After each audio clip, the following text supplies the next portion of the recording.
رژیم اسد بمباران کردن گوندوار باجار ادلب دا بر دوام و هری داویجی بدهان کس دا انجام بمباران کردن بالافران شریان رژیم اسد جانا خوش دزدانا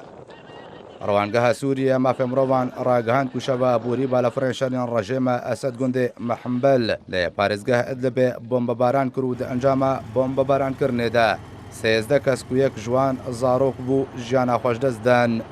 هەروەها ڕوانگەها ناوبووری گۆتک و سەرێ سبە ئیرۆ شەمیەژی ژنەکەیە ئەنجامە بۆمبەبارانکردنە بالەفرێن شەڕیان ڕژێمە ئەسەدە لە دەردۆرە باژارۆکێ خان شێخون و دکەبێتە بە کوورێ پارێزگا ئێد لەبێ دەهاتە کوشتن. وژێ ئالی خۆبەژی بەرپرسیارێکی نەتەوەن یەکگرتی گۆتک و بالەفرێن شەڕیان ڕژێمە ئەسەد دە ئارمانجکردنە ئەبەهیەن خزمەت گوزاریەدا مینە ئەبەهیەن تەندروستی ئاوێ و کەهرەبێ بەردەوامە و دەداوین بۆمبەبارانکردن دەژی نەخۆشخانەیە کاتە ئارمانجکردن.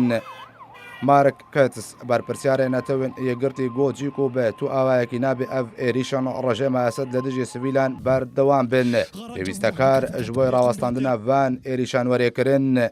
باژارێ ئەدلبێ و ژمارەیە نیشتجیە نوێ نزیکی 3 ملیۆن کەسە بە بووە نزیکی 2 مەهە و ji ئالیە بالەفرن شەڕیان ڕژێمە ئەسەد وەتێ بۆمبەبارانکردن و هەردە مەها نیسانە بووریدا 500 سڤیل دە ئەنجامە بۆمبەبارانکردنە بالەفرن شەڕیان ڕژێمە ئەسەددا هاتنە کوشتن.